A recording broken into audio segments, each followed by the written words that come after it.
இந்த நாளிலும் நாம் ஆண்டவருடைய வார்த்தைக்கு நேராக போவோம். நீதிமொழிகளின் புஸ்தகம் 3வது அதிகாரம் 11வது வசனத்தை நாம் எடுத்துக்கொள்வோம். நீதிமொழிகள் 3வது அதிகாரம் 11வது வசனம். என் மகனே, நீ கர்த்தருடைய சிட்சையை அற்பமாக எண்ணாதே,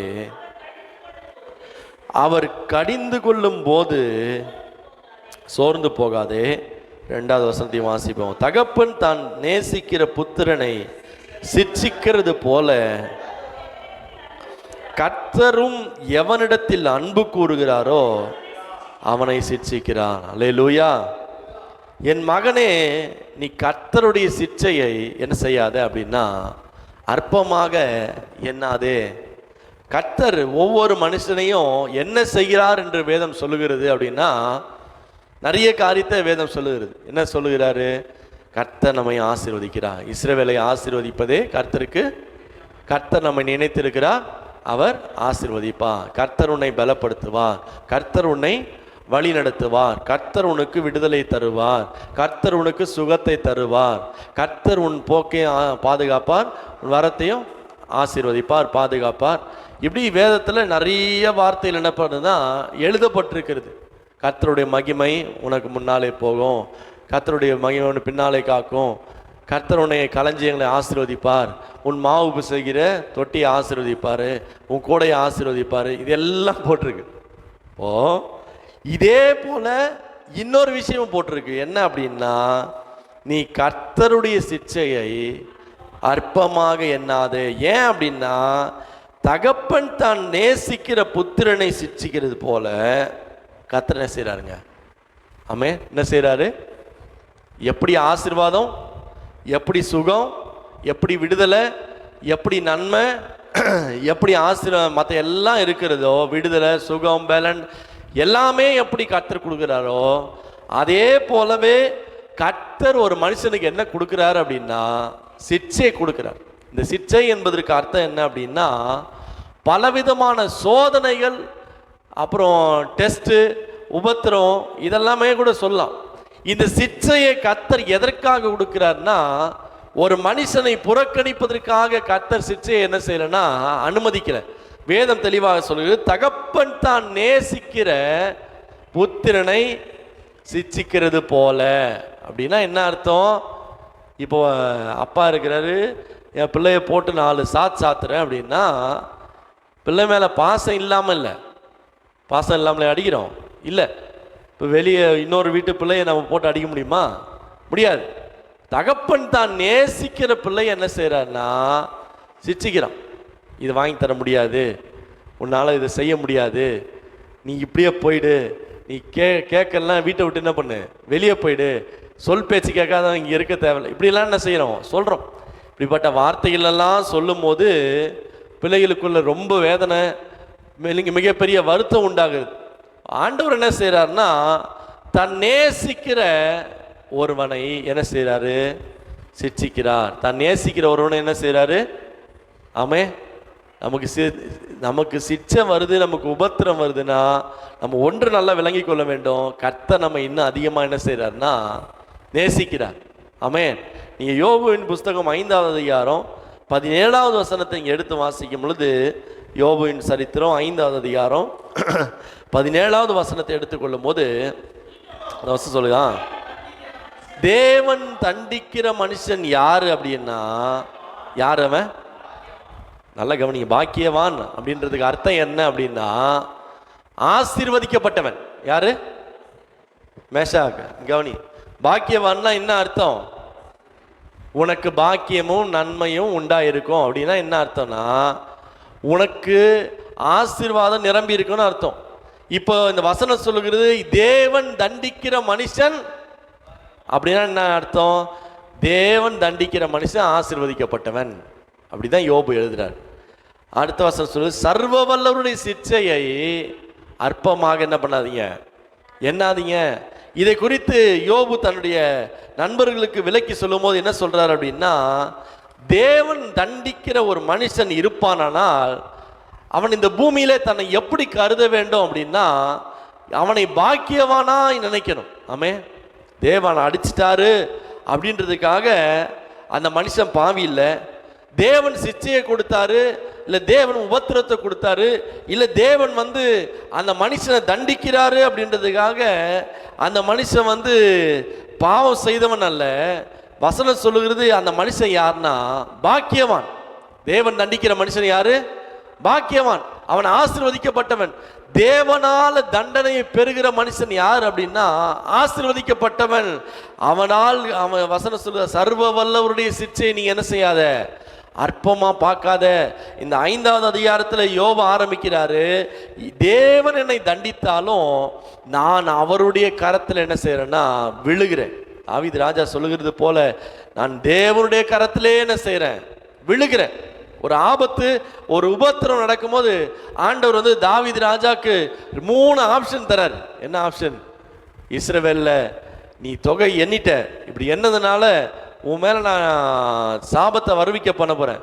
இஸ்ரவேல் ஜனங்களை ஒரு பகுதியை அழிக்கட்டுமா, இல்லை உன்னுடைய குடும்பத்தில் நான் அழிவை உண்டு பண்ணட்டுமா? ஆண்டவர் வந்து தாவீதை கேட்கும் போது தாவீது ராஜா ஒரு வார்த்தை சொல்வார், நான் தேவனுடைய கரத்தில் விழுவேனாக. அவருடைய இரக்கம் மகா பெரியது. அவருடைய இரக்கம். இப்போ என்ன சொல்றாரு அப்படின்னா, தேவன் என்ன தண்டனை கொடுத்தாலும் அதுல இருந்து தப்பும்படியான ஒரு வழியை கர்த்தர் நிச்சயமா என்ன செய்யறாருன்னா வைத்திருக்கிறார். ஆமே. அதனாலதான் பாட்டு பாடுறோமே, தாங்கிடும் பலன் தருவார் தப்பி செல்ல. அப்படின்னா என்ன அர்த்தம்?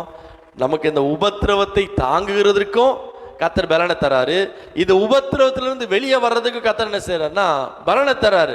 வசனம் சொல்லுவது சர்வ வல்லவருடைய சிற்சையை நீ என்ன செய்யாதீங்க, அற்பமா எண்ணாதீங்க. 42 அவர் சொல்றாரு, இங்க சர்வ வல்லவன் சொல்றவர் தான். நீ 42:2 எடுத்து வாசிக்கும் பொழுது அங்கேயே சொல்றாரு பாருங்களேன். யார் அவரு? சகலத்தையும். இங்க எல்லாமே அழிஞ்சு போனதுக்கு அப்புறம் அவர் சொல்றாரு, தேவன் தண்டிக்கிற மனுஷன் பாக்கியவான், சர்வ வல்லவர் சிச்சை சாதாரணமா என்னாத. 42 சொல்றாரு அவர் என்ன, நீ செய்ய நினைத்தது என்ன செய்யாது, ஒன்றும் தடைப்படாது. தண்டிக்கவும் செய்வாரு, சகலத்தையும் செய்யவும் என் தேவனால முடியும். ஆமே. தேவன் பள்ளத்திலையும் கொண்டு போவாரு, உயரமான மேட்டிலையும் கர்த்தர் கொண்டு போவார். அல்லேலூயா.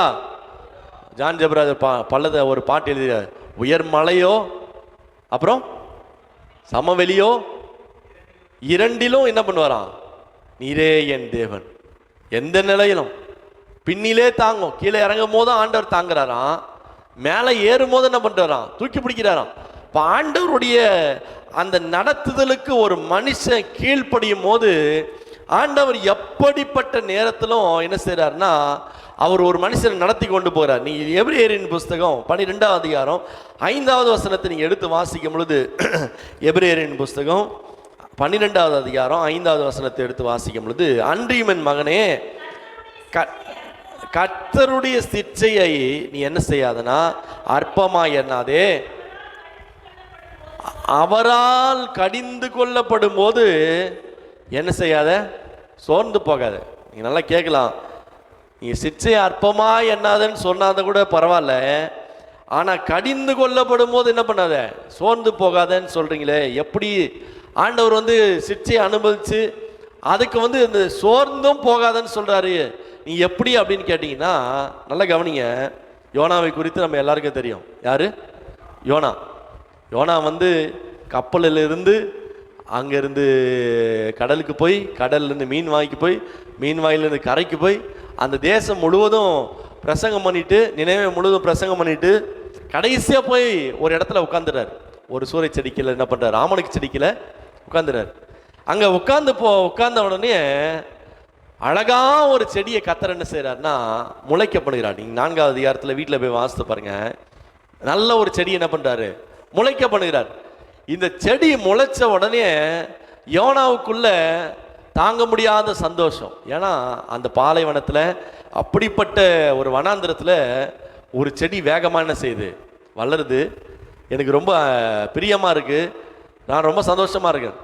ஆனால் நடந்தது என்னன்னா, அவன் யோசித்து அதை சந்தோஷப்படுகிறதுக்குள்ளே ஆண்டவர் ஒரு பூச்சை கொண்டு அந்த செடி முழுவதும் என்ன பண்ணுறாரு, அரிச்சு போட்ட உடனே யோனாவுக்கு ரொம்ப எரிச்சல் வந்துடுது, ரொம்ப கோபம் வந்துடுது. என்னன்னா நடக்குது, நான் ரொம்ப ஆசையாக இருந்தேனே, அதை நீ எடுத்து வாசிங்களேன், அது ரொம்ப நல்லா இருக்கு. யோனாவின் புஸ்தகம் 4வது அதிகாரத்தில் கடைசி வசனத்தை நீ எடுத்து வாசிக்கும் பொழுது நீ 9ஆம் வசனம், அப்பொழுது தேவன் யோனாவை நோக்கி இல்லை இல்லை 7லேருந்து வாசிப்போம். மறுநாளில் கிழக்கு வெளுக்கும் போது என்ன பண்றாரு? இப்ப நல்லா கவனிங்க. ஒரு செடியை 6ல் சொல்லுகிறது, தேவனாகிய கர்த்தர் ஒரு ஆமனுக்கு செடியை கட்டளையிட்டு என்ன பண்றாருன்னா, ஒரு மனுஷன் சந்தோஷப்படணும்னு ஒரு ஆமனுக்கு செடியை முளைக்க ஆண்டவர் என்ன செய்யறாரு? கவனிங்க, ஆண்டவர் என்ன செய்யறாரு? அப்ப ஆண்டவர் கட்டளையிடாம ஒரே ஒரு இலை கூட என்ன பண்ணாது, வராது. ஆண்டவர் என்ன செய்யறாருன்னா, ஒரு மனுஷன் உட்கார்ந்த உடனே அவன் சந்தோஷப்படணும் ஒரு செடியை கட்டளையிடுறாரு. அதை அவன் மேல் ஓங்கி என்ன பண்றாரு? நல்லா கவனிங்களா, ஆண்டவருடைய செயல்களை பார்க்கும் போது வித்தியாசமா இருக்கும். கட்டளையிடுற உட்கார வச்சாரு, உட்கார வச்சோடனே ஒரு செடியை கட்டளையிடுறாரு. அடுத்ததான் என்ன பண்றாருன்னா, அந்த செடிக்கு என்ன பண்ணு, ஓங்கி வளரு. சாதாரணமா வளரு, அது என்ன பண்ணு, ஓங்கி வளருன்னு சொல்றாரு. அடுத்தது யோனாவுக்கு எப்படி இருக்குன்னா, ரொம்ப பெரிய சந்தோஷம்.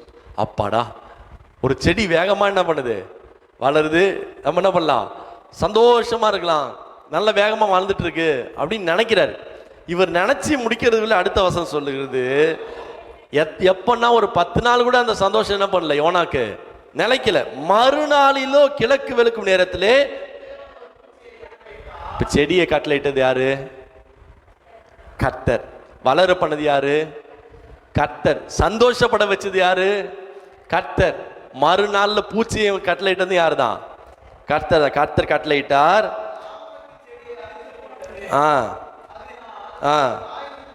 அதனால அது முழுவதும் என்ன செஞ்சுன்னா காய்ந்து போயிட்டு. நல்லா கவனிங்க, இந்த சிச்சைக்குரிய ஒரு பெரிய உதாரணம் என்னன்னா, ஆண்டவர் நினைச்சா ஒரு மனுஷனை ஓங்கி வளர பண்ணுகிறார், செழிப்பா மாத்துறார், நல்லா வளர்ந்து கொண்டே இருக்கிறது. அதனால பெரிய சந்தோஷம், மிகப்பெரிய ஆச்சரியம், மிகப்பெரிய கலிகூறுதான் அந்த மனுஷனுக்கு உண்டாகிறது. வளர பண்ணுகிற தேவன் என்ன செய்யறாருன்னா, ஒரு பூச்சி என்ன பண்றாரு, கட்டளையிடுகிறார். கட்டளையிட்ட உடனே எந்த அளவுக்கு உயரமாய் போனானோ அந்த அளவுக்கு கடகடகடன்னு என்ன பண்ணுது, அந்த செடி அரித்து போட்டது. அது காய்ந்து ஒண்ணுமில்லாம போன உடனே சூரியன் உதிக்கும் போது அடுத்து என்ன நடக்குது, தேவன் உஷ்ணமான கீழ்காற்றை கட்டளையிட்டார், செடியும் போச்சு. அடுத்து என்ன வருது, சரி வர்ற காத்து தான் ஒரு நல்ல ஒரு சில்லுன்னு காத்து வரலாம்ல. ஆண்டவர் என்ன சொல்லிட்டாரு, காத்துக்கும் கீழ்காற்றை கட்டளையிடுறார், உஷ்ணமான காத்து வருது. அப்பொழுது வெயில் யோனாவினுடைய தலையின் மேல் படுகிறதுனால் அவன் என்ன போயினா சோர்ந்து போனான். கவனிங்க, இங்கதான் நிறுத்தணும். கர்த்தருடைய சிற்சி அற்பமா என்னாதே, அவர் கடிந்து கொள்ளும் போது என்ன பண்ணாத. இப்ப இந்த மாதிரி பண்ணா யாரா இருந்தாலும் சோர்ந்து போவாங்களா, போக மாட்டாங்களா? எப்படிப்பட்ட மனுஷனா இருந்தாலும் சோர்ந்து போவாங்க. ஆனா யோனாவுக்கு செடி வளர்ந்தது, செடி இல்லை, சரி காத்தும் வரல, தண்ணியும் இல்லை, ஒண்ணுமே நடக்கல. இப்ப வெயில் வந்து என்ன பண்ணுது, தலையில படுது. இதை பார்த்த உடனே யோனாவுக்கு என்ன வந்ததுன்னா, மிகப்பெரிய சோர்வு வருது, மிகப்பெரிய வேதனை வருது. ஏன் எனக்கு இப்படிலாம் நடந்தது, நான் ஆண்டவருடைய வேலையை செஞ்சு முடிச்சிட்டேன், ஆனா திரும்ப என்ன வருதுன்னா எனக்குள்ள சோர்வு வருது. அடுத்த வசனம் சொல்லு, தனக்குள்ளே அவன் சோர்ந்து போய் தனக்குள்ளே சாவை விரும்பி நான் உயிரோடு இருக்கிறதை பார்க்கிலும் சாகிறது எப்படி இருக்கும். ஆண்டவர் கேட்கிறார், யோனாவே நீ ஏன்பா எரிச்சல் ஆகிற, அந்த ஆமனுக்கு செடி நிமித்தம் நீ எரிச்சலா இருக்கிறது உனக்கு நல்லதோ? வசனம் என்ன சொல்லுகிறது, கர்த்தருடைய சிச்சைய மிகவும் பொறுமையோடு கூட கையாள வேண்டும். ஆமே, இப்போ செடி வந்து காஞ்சி போயிடுச்சு, உஷ்ண காத்து அடிச்சுது அப்படின்னு உடனே நான் சோர்ந்து போய் சொல்றேன், நான் சாகிறது நலமா இருக்கும், நான் இனி வாழ முடியாது, எனக்கு இந்த இடத்துல வேலை இல்லை அப்படின்னு சொல்லி போறோம். ஆனா இந்த சூழ்நிலைகளையும் இப்படிப்பட்ட நிலைமைகளையும் உருவாக்குகிறவர் யார் அப்படின்னா கர்த்தர். யார் உருவாக்குறது? இந்த செயல்கள் எல்லாத்தையும் நம்ம கவனிச்சு பார்ப்போம். இது எல்லாத்தையும் உருவாக்குறது யாரு? கர்த்தர். கர்த்தருக்கு தெரியாம செடி முளைக்கல, ஓங்கி வளரல, பூச்சி வரல, அது காய்ந்து போல, கீழ்காற்று அனல் காற்று வீசல, வெயில் அவர் தலையில படும்படி என்ன பண்ணல, அடிக்கல. இது எல்லாமே நடந்தது யாருன்னா கர்த்தர். கர்த்தர் எதற்காக நம்மை சிட்சிக்கிறார்? நான் இன்னைக்கு அதை ஒரு சில காரியத்தை நம்ம பார்ப்போம். எதற்காக நம்மை சிட்சிக்கிறார்? எபிரேயரின் புஸ்தகம் 12வது அதிகாரம் 7வது வசனத்தை நம்ம எடுத்து வாசிக்கும் பொழுது, எபிரேயர் 12:7 வசனம் சொல்லுது, நீங்கள் சிட்சையை சகிக்கிறவராய் இருந்தா யாரா மாத்திர நம்ம ஏன் சிட்சிக்கிறார் அப்படின்னா, முதலாவது கர்த்தருடைய நம் பிள்ளைங்க. நம்மளை ஏன் ஆண்டவர் சிட்சிக்கிறாரு? நீங்களும் நானும் யாரு? வசனத்தை படிங்க. நீங்களும் நானும் யாரு? தேவனுடைய பிள்ளைகள். தேவன் உங்களை புத்திரராக எண்ணி என்ன பண்றாருன்னா, தேவன் எதற்காக நம்மளை இந்த சிட்சையை அனுமதிக்கிறார்னா, நம்மளை யாரா என்றாரு அப்படின்னு வசனம் சொல்லுகிறது, அவருடைய பிள்ளைங்க. ஆமே, யாரு நம்ம? எத்தனை பேர் ஆண்டவருடைய பிள்ளைங்க? அதுவே எனக்கு பெரிய டவுட்டாக தான் இருக்குன்றீங்களா? ஆண்டவருடைய பிள்ளைங்கன்னா சிச்சையில் என்ன பண்ணுவாங்க? தாங்குவாங்க. சிச்சையில் என்ன பண்ணுவாங்க? சகிப்பாங்க. நிறைய பேர் நீங்கள் சொல்கிறத கேட்டு, உலகத்தில் இருக்கிறவனுக்கு கூட அந்த உபத்திரவம் கிடையாது. உலகத்தில் இருக்கிறவன்லாம் நல்லா தான் இருக்கிறான். ஆண்டவரை தேடாதவன்லாம் எப்படி தான் இருக்கிறான்? சொல்லுங்க, நல்லா தான் இருக்கிறான். ஆண்டவர் எந்த ஒரு அறிகுறியே, ஆண்டவரை பற்றி ஞானமே இல்லாதவங்களும் நல்லா தான் இருக்கிறான். ஆனால் ஆண்டவரை தேடுற எனக்கு தான் எவ்வளோ உபத்திரம் வருது, எவ்வளோ பாடுகள் வருது. ஏன் வருது அப்படின்னா, தேவனுடைய பிள்ளைகளா இருக்கிற எனக்கு தேவன் சிட்சையை அனுமதிக்கிறார். ஆமே, எதுக்காக சிட்சை? நான் அவருடைய பிள்ளை, அதனால கர்த்தர் சிட்சை அடுத்தது எதுக்காக ஆண்டவர் நம்மை சிட்சிக்கிறார் அப்படின்னா, ரெண்டாவது ஒரு நம்ம வாசிப்போம். நீதிமொழிகள் 3:12, நீதிமொழிகளின் புஸ்தகம் 3வது அதிகாரம் 12வது வசனத்தையும் வாசிங்களேன். அங்கே போதும். ரெண்டாவது எதுக்கு ஆண்டவர் நம்மை சிட்சிக்கிறார்னா, எதுக்கு சிட்சிக்கிறாரு? நம்ம அதிகமாக என்ன பண்றாருன்னா நேசிக்கிறார். எது பண்றாரு சொல்லுங்க? நேசிக்கிறார். நேசிக்காதவங்கள நம்ம கண்டுக்கவே மாட்டோம். தெரியுமா உங்களுக்கு? நேசிக்காதவங்கள கண்டுக்கவே மாட்டோம். சபையில் 1000 பேர் இருக்காங்க அப்படின்னா, இந்த 1000 பேரில் ஒரு 100 பேர் வந்து கணக்கிலே இல்லாதவங்க இருப்பாங்க. ஏன்னா அவங்க எதுக்குமே என்ன பண்ணல, கீழ்ப்படியில் எதுக்கும் வரல. அவங்களுக்கு எந்த ஒரு காரியத்துக்குமே கேட்கவே மாட்டாங்க. ஸ்கூலில் கூட ஒரு 40 பேர் இருக்காங்கன்னா அதில் ஒரு 4 பேர் எதுக்குமே என்ன பண்ண மாட்டாங்க, கேட்க மாட்டாங்க. ஏன்? அந்த 4 பேர் எதுக்கும் கீழ்ப்படியாதவங்க விட்டுருங்க. ஆனால் நம்முடைய தேவன் வந்து எப்படி மாத்துறாருன்னா, நம்மை அதிகமாய் நேசிக்கிறதுனால நம்ம ஒவ்வொரு நாளும் கர்த்தர் என்ன செய்கிறார்னா சிட்சிக்கிறார். பிள்ளைகளை அடிக்கிறீங்க அப்படின்னா, அவன் தண்டிக்கப்பட்டு அவன் அழுகிறது உங்களுக்கு சித்தமா இல்லை உங்களுக்கு பிரியமா? அது அவனை அழ வச்சு பார்க்கணுன்னு இல்லை ஒவ்வொரு நாளும் அவனை அடித்து காயப்படுத்தணுன்றது உங்களுடைய நோக்கமா? இல்லை. எதுக்கு அடிக்கிறோம்? ரோட்டில் என்ன பண்ணாத, ஆடாத, ரோட்டில் இப்படி ஓடாத, இங்கே இப்படி அடம் பிடிக்காத, இப்போ அடிக்கிறோம். எதுக்கு? நீ ஒரு நல்ல பிள்ளையாக மாறணும், நான் உன் மேலே அன்பு வச்சிருக்கிறேன். இப்போ அதே பிள்ளைக்கு ஒரு நாள் உடம்பு சரியில்லாமல் ஆகுது. நம்ம என்ன செய்கிறோம்? உட்காந்து அழுறோம், ஆண்டவரே என் பிள்ளைக்கு சுகத்தை தாங்க, என் பிள்ளைக்கு பலனை தாங்க. காரணம் என்ன? நம்மை அதிகமாக ஆண்டவர் நேசிக்கிறார். ஒவ்வொரு நாளும் நம்ம விசுவாசிக்கணும், எனக்கு வருகிற எல்லா உபத்திரத்திலும் ஆண்டவரை நேசிக்கிறதுனால தான் அந்த சிட்சையை அனுமதித்திருக்கிறார். மூணாவது நம்ம ஆண்டவர் எதுக்கு நேசிக்கிறார்னா, நீங்கள் எபிரேயரின் புஸ்தகம் 12:10 நீங்கள் வாசித்து பார்க்கும்போது, எபிரேயரில் இந்த 12வது அதிகாரம் முழுவதும் அங்கே சிட்சையை குறித்து வேதம் சொல்லுகிறது. 12:10 அவர்கள் தங்களுக்கு கொஞ்ச காலம் சிட்சித்தார்கள். நல்ல கவனிக்கணும். இவரோ தம்முடைய பரிசுத்தத்திற்கு நாம் பங்குள்ளவர்களாகும் பொருட்டு எதுக்கு சிட்சிக்கிறார் ஆண்டவர்? எதுக்குங்க ஆண்டவர் உபத்திரத்தை அனுமதிக்கிறாரு? எதுக்கு பாடுகளை அனுமதிக்கிறாரு? எதுக்கு கண்ணீர் அனுமதிக்கிறார்னா, நான் பரிசுத்தத்தில் பங்கு உள்ளவனா மாறணும். எதுக்கு மாறணும்? நான் இன்னைக்கு இப்படி இருந்தேன்னா இப்படியே தான் காலத்துக்கு என்ன பண்ணோம் இருக்கணும்.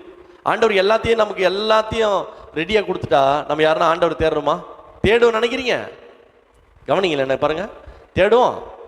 இப்போ நமக்கு குறைவு இருக்கும் போதே 8:50 சர்ச்சைக்கு என்ன பண்ணுறோம்? வரோம். 1000 தேவை இருக்குது, 1000 கடன் இருக்குது, தலைக்கு மேலே வெள்ளம் என்ன பண்ணுது போயிட்டு இருக்கு. இப்போவே நம்ம ஆண்டவரை தேடுறது இப்படி இருக்குன்னா, ஆண்டவர் நம்ம டைனிங் டேபிளில் எல்லாத்தையும் வச்சுட்டு நம்ம பேங்க் அக்கௌண்ட்டில் லட்சக்கணக்கில் பணத்தை போட்டால் போகலாம் அப்படி தான் என்ன பண்ணுவார், வைப்பார். இப்போ நம்மளை ஆண்டவர் எதுக்கு சிட்சிக்கிறார் அப்படின்னா, நான் அவர்கள் பரிசுத்தத்திற்கு பங்குள்ளவர்களாகும் பொருட்டு நம்முடைய பிரயோஜனத்துக்காக. எதுக்கு? உன்னை சிட்சித்தாதான் நீ நல்ல வழியில் என்ன பண்ணுவ, நடப்ப. உன்னை சிட்சித்தாதான் நீ ஆண்டவருடைய சமூகத்தில் முழங்கால் படிடுவ. உன்னை சிட்சித்தாதான் தேவனுடைய சமூகத்தை நோக்கி கதறுவ. உனக்கு உபத்திரவங்களை நான் நியமித்தாதான் நீ ஆண்டவருடைய சமூகத்தில் ஒவ்வொரு நாளும் போய் நிற்ப. ஆமே. அப்பா இந்த வேதனை துன்பம் பாடலாம் எதுக்குன்னா, என்னுடைய பிரயோஜனத்துக்காக. சொல்லுங்க, எதுக்கு? நம்முடைய பிரயோஜனத்துக்காகவே கர்த்தர் நம்மை சிட்சிக்கிறார். அடுத்தது கர்த்தர் நம்ம எதுக்கு சிட்சிக்கிறார் அப்படின்னா, யோவான் 15வது அதிகாரம் 5வது வசனத்தை நீங்க வாசிக்கும் பொழுது, யோவான் 15வது அதிகாரம் 5வது வசனத்தை வாசிக்கும் பொழுது, நானே திராட்சை செடி,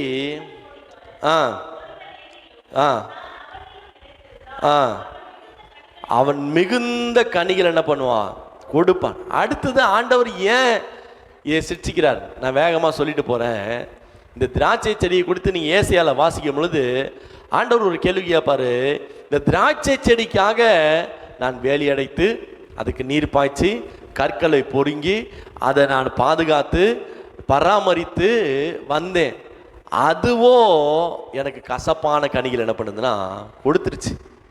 இப்போ நான் என்ன பண்ணுவேன், ஆண்டவர் சொல்றாரு, அதன் வேலையில் எடுத்து போடுவேன், தகர்ப்பை எடுத்து போடுவேன், அது மிதிக்கப்படும். இப்போ எதுக்காக ஆண்டவர் நம்மளை சிட்சிக்கிறாரு, எதற்காக உபத்திரவம் அனுமதிக்கிறார்னா, நான் அவரில் நிலைத்திருந்து கனி கொடுக்கணும். ஆமே. நமக்கு உபத்திரவம்லாம் ஆண்டவருக்குள்ள நம்ம நிலைக்கவே முடியாது. தெரியுமா தெரியாதா? நமக்கு பாடு வரலாம், நம்ம ஆண்டவர் கூட என்ன பண்ண முடியாது, இருக்கவே முடியாது. நமக்கு வேதனையும் துன்பமும் வரலன்னா நம்ம ஆண்டவருடைய சமூகத்தை தேடவே முடியாது. நமக்கு கண்ணீரும் பிரச்சனைகளும் வரலன்னா ஒரு நாள் நம்ம ஆண்டவருடைய சமூகத்தில் போய் நிற்கவே முடியாது. எதற்காக ஆண்டவர் இதெல்லாம் அனுமதிக்கிறார்னா, நான் அவரில் நிலைத்திருந்து மிகுந்த கனி கொடுக்கணும்னு ஆண்டவர் ஆசைப்படுறார். எதுக்கு என்ன வேலை அடிக்கிறாரு, எதுக்கு கற்கள் எடுக்கிறாரு, எதுக்கு என்ன பராமரிக்கிறார், நீர் பாய்ச்சுகிறாரு, எனக்கு ஒரு ஆளை போடுறாரு, எதுக்காக நடத்துறாருன்னா, நான் நல்ல கனிகளை கொடுக்க வேண்டும் என்று தேவன் விரும்பி கொண்டிருக்கிறார். கர்த்தருடைய பிள்ளைங்க எப்படி இருக்கணும், நல்ல கனியை கொடுக்கணும். கர்த்தருடைய பிள்ளைங்க எப்படி இருக்கணும், இந்த தேசத்துல ஆசீர்வாதமா இருக்கணும். கர்த்தருடைய பிள்ளைங்க எப்படி இருக்கணும், அநேகருக்கு மாதிரிகளா இருக்கணும். அல்லேலூயா. ஆண்டவருடைய சிட்சை எப்படி மாறுது அப்படின்னா, நான் நல்ல கனி கொடுக்கிறவனா, நான் நிலைத்திருக்கிறவனா. ஆமே. நான் நிலைத்திருக்கணும். நல்ல இடத்துல வெட்டி விட்டுட்டே இருப்பாங்க. என்ன பண்ணுவாங்க, ஒரு மரத்தை என்ன பண்ணுறாங்கன்னா வெட்டிக்கிட்டே இருக்கிறாங்க. எதுக்கு வெட்டுறாங்க, அது நேராக போகக்கூடாது, அது படர்ந்து என்ன பண்ணும், வளரணும். திராட்சை செடியெலாம் இருக்கும்போது அது ரொம்ப நீட்டாலாம் போக விட மாட்டோம், அப்பப்போ வெட்டிக்கிட்டே இருப்போம். அது ஒரு குறிப்பிட்ட இடத்துல அது படர்ந்து அது என்ன செய்யணும்னா கனி கொடுக்கணும். இப்போ இது வெட்டும் போதெல்லாம் அந்த திராட்சை செடிக்கு எப்படி இருக்கும், வேதனையாக தான் இருக்கும். எப்படி இருக்கும், சந்தோஷமாக இருக்குமா, மகிழ்ச்சியாக இருக்குமா? வெட்டும் போதெல்லாம் எப்படி இருக்கும், வேதனையாக இருக்கும். இலையை பறிக்கும் போதெல்லாம் வேதனையாக இருக்கும். ஒரு சில சமயம் சீசன் வரும்போது எல்லா இலைகளையும் பிச்சு போட்டுரும். திராட்சை செடியில் இருக்கிற எல்லா இலையும் என்ன பண்ணுவோம், பிச்சு போடுவோம். அப்படி பிச்சுட்டோடனே வெறும் கிளைகள் தான் இருக்கும், பார்க்கும்போது வேதனையாக இருக்கும். எதற்காக ஆண்டவர் இதை பண்ணுறார் அப்படின்னா, நீங்களும் நானும் மிகுந்த கனிகள் என்ன செய்யணும், கொடுக்கணும். அடுத்ததாக தேவனுடைய சிட்சையில் நம்ம எப்படி எடுத்துக்கொள்ளணும் அப்படின்னு வேதம் சொல்கிறது. 12வது அதிகாரம் எபிரேயர் 12:5 நீங்கள் வாசிக்கும் பொழுது, எபிரேயர் 12:5 என்னது, என்ன பண்ணாத, அற்பமாக எண்ணாத. கர்த்தருடைய சிட்சையை நம்ம எப்படி எடுத்துக்கொள்ளணும். இவ்வளோ நாள் நம்ம எதை பற்றி பார்த்தோம் அப்படின்னா, தேவன் நம்ம எதற்கு சிட்சிக்கிறார். இப்போ ஆண்டவருடைய சிட்சையை நம்ம எப்படி பார்க்கணும் அப்படின்னா, அற்பமாக என்ன செய்யக்கூடாது, பார்க்கக்கூடாது. ஆமே. இன்னைக்கு நம்ம இந்த நிலைமையில் இருக்கிறோம், ஆண்டவர் என்ன கைவிட்டாரு, ஆண்டவர் இப்படி தான் வச்சுட்டாரு, கடைசி வரைக்கும் நான் இப்படி தான் இருப்பேன், இல்லை ஆண்டவர் இப்படி தான் நடத்துவார். இந்த உபத்திரவத்தை நீ எப்படி பார்க்காத அப்படின்னா, அற்பமாக என்ன செய்யாத, பார்க்காத. கர்த்தர் ஒரே நாளில் செடியை வளர வைக்கவும் அவரால் முடியும். ஒரே நாளில் ஒரே ஒரு பூச்சியை கொண்டு ஓங்கி வளர்ந்த செடியை ஒன்றுமில்லாமல் ஆக்கவும் கர்த்தரால் முடியும். அப்போ கர்த்தருடைய சிட்சைகளை ஒரு நாள் ஒரு மனுஷனை எப்படி எண்ணக்கூடாதுன்னா, அற்பமாக எண்ணவே கூடாது. ஆமே. கிட்டத்தட்ட 13 ஆண்டுகள் ஏசியாவில் இருக்கிற தலைமை சபையில் இருக்கிற புருஷவாக்கத்தில் சாம் சுந்தரமையா 13 வருஷம் பாயை போட்டுட்டு அவர் மட்டும் உட்காந்து ஸ்தோத்திரம் பண்ணுவாராம். எத்தனை வருஷம்? 13 வருஷம். 13 வருஷம். அவங்க மனைவி ஒரு குறிப்பிட்ட காலத்தில் இந்த ஆளுக்கு பைத்தியமே பிடிச்சிருச்சு, இவன் மட்டும் உட்காந்து ஸ்தோத்திரம் பண்ணுறான்னு அந்த மனைவி எழுந்து வெளியே போயிட்டாங்க. 13 வருஷம் தனியாக உட்காந்து என்ன பண்ணுவாராம்? ஸ்தோத்திரம் பண்ணுவாராம். ஆனால் ஒரு நாள் வந்தது எதிர்க்க அப்போது மேகலா தேட்டர்னு நினைக்கிறேன். என்ன மேகலா தேட்டர் தான், மோச்சன் தேட்டரா? மேகலா தேட்டர். அந்த மேகலா தேட்டருக்கு கூட்டம் எக்கச்சக்கமாக வருமா. வருஷவாக்கத்தில் அதை இடிச்சிட்டாங்க, இப்போ இல்லை, அது அப்பார்ட்மெண்ட்டாக மாறிடுச்சு. எக்கச்சக்கமான கூட்டம் வருமா. அதை பார்த்து இவர் வெளியே உட்காந்து அந்த ஒரு கொட்டால உட்காந்து ஸ்தோத்திரம் பண்ணுவாராம். ஆனால் நடந்தது என்ன? காலங்கள் மாறினது. அந்த தேட்டர் ஒன்றுலாம் ஆகிடுச்சு. வருஷவாக்கத்தில் இன்றைக்கும் அந்த ஏசிய சபை ஓப்பன் பண்ணால் 40,000 பேர் வெளியே வராங்க. எத்தனை பேர்? 40,000 பேர். கர்த்தருடைய சிக்ஷையை ஒரு மனுஷன் என்ன செய்யக்கூடாதுன்னா அற்பமாக எண்ணக்கூடாது. இன்னைக்கு சாதாரணமாக இருக்கலாம், ஒரு நாள் யாருக்கு தெரியும் ஆண்டவர் அதை ஆச்சரியமாக அற்புதமாக என்ன செய்வார்னா மாற்றி போடுவார். ஆவடியில் ஆரம்பிக்கப்பட்ட இந்த ஊழியம் ஏசிய திருச்சபை தாமஸ் ராஜா வரும்போது வெறும் 7 பேர் இருந்தாங்களாம். வெறும் ஒரே ஒரு கொட்டா இருந்துதான். அந்த 7 பேருக்கு அவர் 3 நாள் உபவாசம் பண்ணி மெசேஜ் எடுப்பாராம். அப்படி இருந்துதான். 7 பேர் தான் வருவாங்களாம். 3 நாள் சாப்பிட மாட்டாராம். 3 நாள் உட்காந்து அந்த 7 பேருக்காக மெசேஜ் எடுப்பாராம். ஆனால் அவர் நினைக்கிற ஒரு சாட்சியை நான் கேட்டுக்கொண்டிருந்தேன். அந்த சாட்சியில் அவர் சொல்கிறாரு, இப்படிப்பட்ட உயர்வை நான் பார்ப்பேன்னு எனக்கு நிச்சயமாக என்ன இல்லை, நம்பிக்கையே இல்லை. ஆண்டவர் எனக்கு இப்படி ஆசீர்வதிப்பாருன்னு நான் ஒரு நாளும் நான் எதிர்பார்க்கவே இல்லை. ஆண்டவர் என்னை இப்படி உயர்த்துவார் நான் ஒரு நாளும் எதிர்பார்க்கல. இன்னைக்கு என் கண்கள் பார்க்குது. கிட்டத்தட்ட பல 1000 கோடிகளுக்கு சபை என்ன பண்ணுறாங்கன்னா கட்டிட்டு இருக்கிறாங்க. பல 1000 ஜனங்க அதுக்குள்ளே அமர்றாங்க. காரணம் என்ன அப்படின்னா, ஒரு காலம் இதே ஆவடியில் அவர் அந்த ஃபியூனரல் சர்வீஸ் நடக்கும்போது அவர் சொன்னார், எங்கள் அப்பா இங்கே தான் மூட்டை தூக்கி கீழே விழுந்தார், இதே ரோட்டில் தான் எங்கள் அப்பா மூட்டை தூக்கிட்டு இருந்தார், இந்த ஆவடியிலேருந்து நசரேத்பேட்டை வரைக்கும் நெல் மூட்டை தூக்கி சைக்கிளில் சுமந்து கொண்டு இருந்தார். ஆனால் அதே ஆவடியிலேருந்து இந்த பூந்தமல்லி ரோட்டில் அவருடைய ஃபியூனரல் சர்வீஸ் நடக்கும்போது ஆயிரக்கணக்கான ஜனங்க பின்பாக வந்தாங்க. அப்போது ஒரு காலம் கஷ்டப்பட்ட அந்த நேரம் அந்த சிற்சையை அவர் அற்பமாக எண்ணல. மற்றவங்க கண்களுக்கு அது அற்பமாக இருந்திருக்கலாம், ஆனால் கர்த்தருடைய கண்களுக்கு அது ஆச்சரியமாக மாறிடுச்சு. அல்லேலூயா. இப்போ தேவனுடைய சிற்சைகளை நாம் எப்படி எடுக்கணும் அப்படின்னா, அதே 12:5 நீங்கள் வாசிக்கும் இன்னொரு வசனமும் சொல்லுகிறது. 12:5 அவரால் கடிந்து கொள்ளும் போது என்ன பண்ணாத, சோர்ந்து போகாத. அற்பமாக இருக்கு, ஒன்று அற்பமாக எண்ணக்கூடாது, ரெண்டாவது என்ன பண்ணக்கூடாதுன்னா சோர்ந்து போகக்கூடாது. சிற்சைகளை நம்ம சகிக்கும் போது எப்படி மாறணும் அப்படின்னா, கர்த்தர் எதை செய்தாலும் என் நன்மைக்காக செய்கிறார். ஆமே. எப்பவுமே இதையே என்ன பண்ணுங்கன்னா சொல்லுங்க, கர்த்தர் எதை செய்தாலும் நன்மைக்காக செய்கிறார். இதுக்கு மேலே நமக்கு ஒரு பெரிய அழிவு, பெரிய இரக்கம், பெரியசா ஒன்றும் கிடையாது. ஆனால் இதிலிருந்து ஆண்டவர் கீழே விழாத அளவுக்கு பாதுகாக்கிறார் அப்படின்னா நம்ம ஒன்று நினைக்கணும், கர்த்தர் எது செய்தாலும் நன்மைக்காக என்ன பண்ணுறார், செய்கிறார். இந்த பாதையை நன்மைக்காக தான். இதுலேயே நம்ம எப்படி இருக்குன்னா சந்தோஷமாக இருக்கணும். தேவன் நம்மை பார்க்கிறார். நீ அடுத்ததை நான் சொல்லிட்டு நான் வேகமாக அடுத்த காரியத்தை போகிறேன். அடுத்து நாம் எப்படி மாறணும்? 12:7 வாசித்து பாருங்களேன். 12:7 நடத்துகிறார் உண்டோ?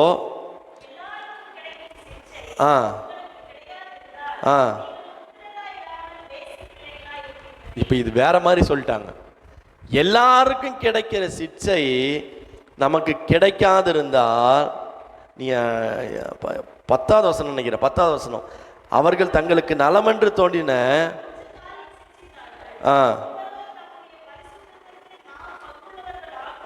இல்ல 11வது வசனத்தை வாசிங்க. எந்த சிக்ஷையும் தற்காலத்தில்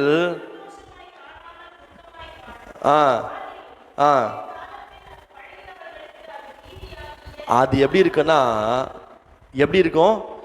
சமாதானமா இருக்கும். 11வது வசனத்தை எழுதிங்க. எந்த சிக்ஷையும் தற்காலத்தில் எப்படி இருக்கும்னா சந்தோஷமா இருக்காது. எப்படி இருக்கும்னா துக்கமா தான் இருக்கும். உபத்திரவப்படும் போது நான் சந்தோஷமா இருக்கேன்னு சொல்ல முடியுமா? நான் வேதனை அனுபவிக்கும் போது சந்தோஷமா இருக்குன்னு சொல்ல முடியுமா? எப்படி மாறும்? துக்கமா இருக்கும், வேதனையா இருக்கும், கண்ணீரா இருக்கும். ஆனால் பிற்காலத்திலே அதில் பழகினவர்களுக்கு எப்படி இருக்குது? அப்பனா என்ன ஆகும்? நம்ம காமெடியா கூட சொல்லுவோம், நீ ஒரு குறிப்பிட்ட வயசு வரைக்கும் வேதனைப்பட்டு துன்பப்பட்டு கண்ணீர் வடிச்சு இப்படியே அதுக்கப்புறம் என்ன ஆகிடும் உனக்கு?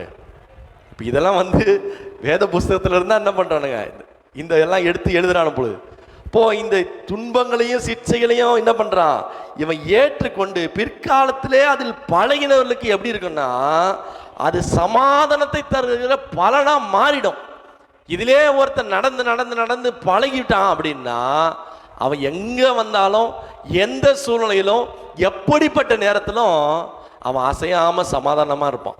ஆமே, காத்து கொஞ்சம் அடிச்சாலும் சரி, நிறைய அடிச்சாலும் சரி, எவ்வளவு நடந்தாலும் சரி, அவனுக்கு இது பழகி போச்சு.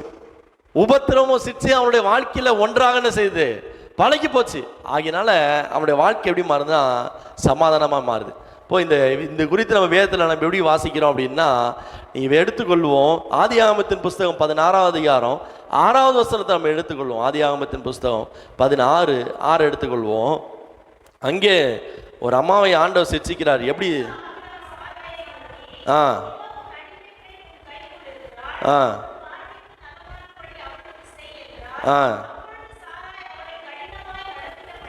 நல்லா கவனிங்க. சாரால் அவங்க கடினமாய் நடத்தினபடியால் என்ன பண்றாங்க? ஓடி போறாங்க. நல்லா தெரியும், நம்ம எல்லாருக்கும் இது தெரியும், நான் விளக்க வேண்டிய வேலை இல்லை. ஆபிரகாமுடைய அடிமை பெண் தான் யாரு? ஆகர். சாரால் அடிமை பெண்ணா? ஆபிரகாமுடைய அடிமை பெண் யாரு? ஆகர். இந்த ஆகாரை குறித்து நம்ம எல்லாருக்கும் தெரியும். ஆகாருடைய ஜபத்தை கேட்டாரு, கண்ணீரை கண்டாருன்னு. ஆனா இந்த ஆகார் ஒரு நாள் என்ன பண்றாங்க அப்படின்னா, இப்படிப்பட்ட கடினமான உபத்திரங்களுக்கு விலகி ஓட வேண்டும் என்று சொல்லி சாரால் கடினமாய் நடத்தினபடினால விலகி என்ன பண்ணிட்டாங்க? ஓடிட்டாங்க. ஓடனே 7வது வசனத்தை நீங்க வாசிங்க. 16:7.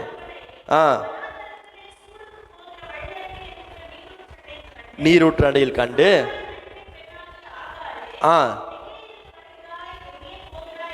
இப்ப பாருங்களேன், ஆண்டவர் கேட்கிறாரு, சாராளுடைய அடிமை பெண்ணு நீ எங்க இருந்து வர, இப்ப என்ன பண்ற, எங்க போயிட்டு இருக்கிற?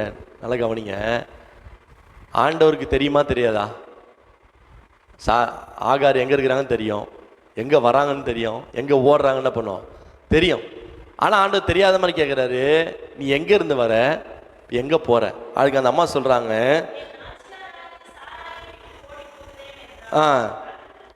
அப்பொழுது கர்த்தருடைய தூதன் அடங்கி இரு என்றார்.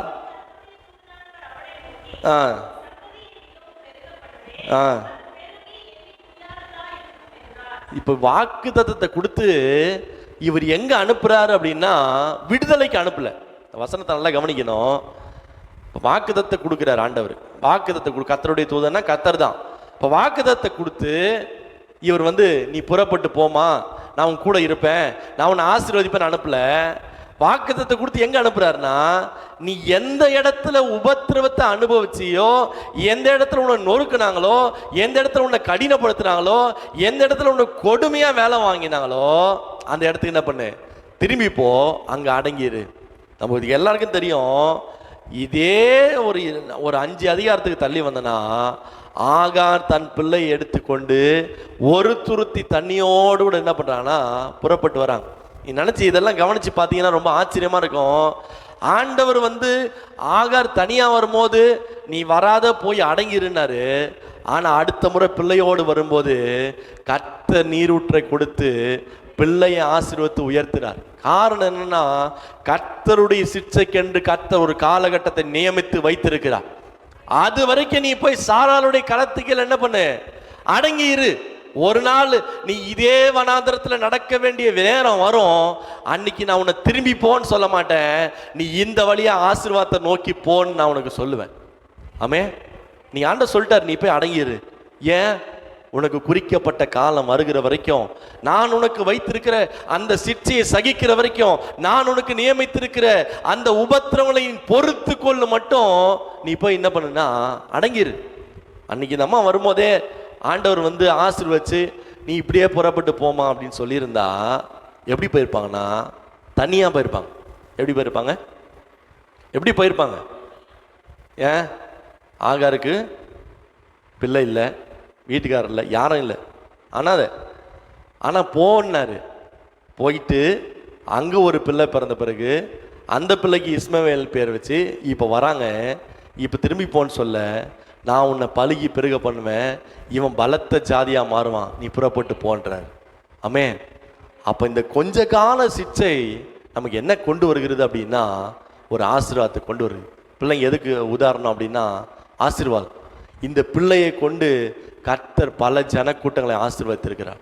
நான் சொல்லுகிற இந்த காலை நேரத்தில் கர்த்தரை எல்லா நேரத்திலும் ஸ்தோத்திரம் பண்ணுவோம். நீங்கள் 1 தெசலோனிக்கேயர் புஸ்தகம் 5வது அதிகாரம் 18வது வசனத்தை எடுத்து வாசிக்கும் பொழுது, 1 தெசலோனிக்கேயர் 5வது அதிகாரம் 18வது வசனத்தை எடுத்து வாசிங்க. அந்த வசனத்தில் அப்போஸ்தலனாகிய பவுல் சொல்கிறார், எல்லாவற்றிலும் ஸ்தோத்திரம் செய்யுங்கள், அப்படி செய்வதே கிறிஸ்து இயேசுவுக்குள் உங்களை குறித்த தேவனுடைய சித்தமாக இருக்கிறது. 1 தெசலோனிக்கேயர் 5:18. எல்லாவற்றிலும் என்ன பண்ணுங்க? என்ன பண்ணுங்க? ஸ்தோத்திரம் பண்ணுங்க. ஆமென். ஸ்தோத்திரம் பண்ணுங்க. இன்னைக்கு டியூட்டிக்கு போக முடியலனாலும் என்ன பண்ணுங்க? சொல்லுங்க, ஸ்தோத்திரம் பண்ணுங்க. இன்னைக்கு எழுந்துக்க முடியலனாலும் அதுக்கு நான் அடுத்த வாரம் எழுந்துக்க முடியல, 9 மணிக்கு சர்ச்சைக்கு வரேன்னு ஸ்தோத்திரம் பண்ணாதீங்க. எல்லாவற்றிலும் என்ன பண்ணுங்க? ஸ்தோத்திரம் செய்யுங்கள், அப்படி செய்வதே கிறிஸ்து இயேசுவுக்குள் தேவனுடைய சித்தமா இருக்கு. அப்பனா ஆண்டவர் என்ன நம்ம மேல பிரியம் வச்சிருக்கிறார்னா, நீ சோர்ந்து போகக்கூடாது, நீ அழக்கூடாது, நீ உபத்திரத்தை விட்டு வனாந்திரத்துக்கு ஓடக்கூடாது, நீ கண்ணீரை விட்டு நீ மாதிரி சந்தோஷமா இருக்குன்னு சொல்லக்கூடாது. எல்லாவற்றிலும் என்ன பண்ணு?